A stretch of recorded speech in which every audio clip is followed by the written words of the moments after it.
Bonjour, shalom, bien-aimés, bonjour, peuple de Dieu. Je vous salue dans le précieux nom de notre Seigneur Jésus-Christ. Alors, j'aimerais partager avec vous cette réflexion que le Seigneur a déposée dans mon cœur dans ce beau livre de Matthieu. Matthieu, un livre très merveilleux que je vous invite à lire, à découvrir la bonté et la beauté de la parole de Dieu. Alors, lisons ensemble Matthieu 5, 29 à 28. La Bible dit, si ton œil droit, 29 plutôt à 30, si ton œil droit est pour toi une occasion de chute, arrache-le et jette-le loin de toi, car il est avantageux pour toi qu'un seul de tes membres périsse et que ton corps entier ne soit pas jeté dans la géhenne.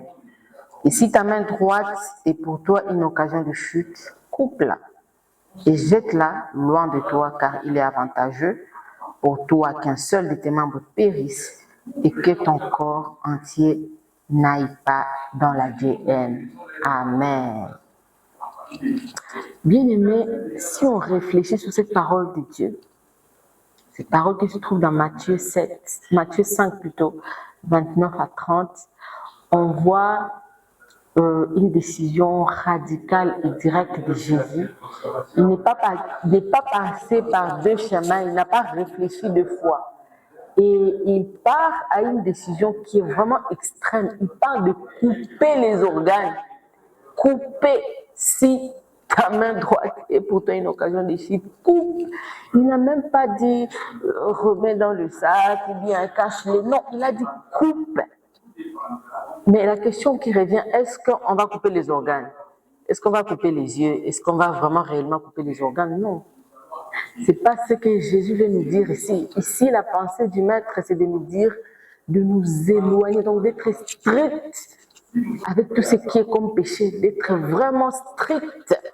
On ne doit pas badiner là où il y a le péché, on doit prendre des décisions immédiates et radicales même. C'est à ça où il fait allusion même à couper les organes parce qu'on ne joue pas avec le péché. Souvenez-vous d'où il parle de fuir même l'adultère, fuir. Donc si tu as une occasion de fuir, fuis. Mais quand il parle des organes, il fait allusion à quoi? Il fait allusion à toutes ces propositions alléchantes que nous avons chaque jour. Le monde d'aujourd'hui est rempli de trop de perversité dans chaque domaine. Dans tout ce que nous trouvons, il y a les agents du diable qui sont aussi au boulot, qui se chargent de recruter. Et ils viennent des fois avec des propositions bonnes, ils viennent des fois avec des choses qui brillent pour juste te persuader à te détourner de la voie du Seigneur. Mais ce matin, le Seigneur veut te parler. N'accepte pas ce boulot qu'on te propose parce que quelqu'un veut coucher avec toi. Coupe. Il vaut mieux pour toi d'entrer sans ce boulot-là que de perdre ta vie. Le même livre de Matthieu nous pose cette question. Que servira-t-il à un homme de gagner tout le monde et de perdre sa vie? L'enfer existe, elle est réelle, qu'on ne vous trompe pas. Qu'on ne vous trompe pas. Et quand on dit que Jésus revient bientôt, beaucoup de gens pensent que c'est de la blague. Ok, mais dans notre temps, les gens sont en train de mourir. Et quand toi tu meurs, pour toi, c'est fini. C'est fini. Alors pense à ta vie.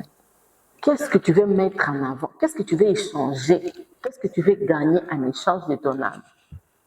Qu'est-ce que tu veux avoir en échange de ton âme? Tu veux avoir cet homme-là qui t'oblige les choses que tu sais là, et qui te prive de la vie éternelle. Laisse-le partir. Laisse-le partir, ma sœur, ne réfléchis pas deux fois. Ton âge n'intimide pas Dieu. Ce que tu traverses là, ça ne l'intimide pas. Et Dieu finit toujours par honorer ceux qui l'honorent. Crois-moi, si tu as honoré Dieu dans un domaine, il te le donnera avec beaucoup de facilité. Dans ce domaine-là, donc, tu es déjà vainqueur. Qu'est-ce que tu veux gagner en échange de ton âme? Coupe ces amitiés-là. Oh, mes amis vont dire, Nazayuma, toi tu n'as jamais fait. Garde-toi pur pour le Seigneur. Oh, je souffre autant, laisse-moi essayer. Garde-toi pour le Seigneur. Cet avortement que tu veux faire, ne le fais pas. Ne le fais pas. Sinon, tu vas mourir, on va t'enterrer. Tu vas aller en enfer. Tu vas aller en enfer. Il y a déjà peut-être un péché qui est là, qui te dit que Dieu ne pardonne pas. et tu vas en rajouter encore, tu vas mourir, tu vas aller en enfer. Bien-aimés, fuyons toutes les opportunités, alléchantes qu'elles soient, qui nous amènent et qui nous invitent à perdre notre âme. Fuyons, même si ça se voit, viens toucher à la magie, tu vas avoir toutes les richesses du monde. En fait, le diable n'a jamais rien créé. Il se sert de la richesse et de bénédiction de Dieu. Lui qui a été capable de dire à Jésus, prosterne-toi devant moi, je vais te donner tout. Tu vas donner à celui qui était là au commencement, que la Bible décrit, que la terre était informe et vide. C'est lui qui a dit, crée ceci. Toi, tu vas lui donner quoi? En fait, il vous trompe que non, tu as une étoile, rien. Tu es déjà prédisposé à avoir ça. C'est qu'on a en train de te proposer là. Dieu, ils ont déjà vu que Dieu a déjà mis ça en toi. Mais ils veulent juste t'embrouiller. Coupe ces relations-là qui te disent qu'il y a des réunions secrètes, je ne sais pas moi où. Éloigne-toi de ça et sauve ta vie. Parce que le Seigneur revient bientôt et il a besoin de toi. Le Seigneur t'aime encore dans cette souffrance. Le Seigneur est capable de te relever. Il suffit de lui faire confiance et de continuer à croire, bien-aimé. Ne te laisse pas emporter. Ne te laisse pas emporter. Décide de couper sur ton chemin chaque chose qui t'empêche d'être avec Dieu. Si c'est des faux amis, si c'est des amis qui t'amènent dans les mauvais chemins, eh bien, accepte de rester seul. Le Seigneur t'en donnera beaucoup plus mieux. Si c'est cet homme-là, laisse-le partir. Laisse partir l'homme d'autrui, ma sœur, laisse-le partir. Ta souffrance n'est rien devant le Seigneur. Coupe tout ce qui peut t'empêcher.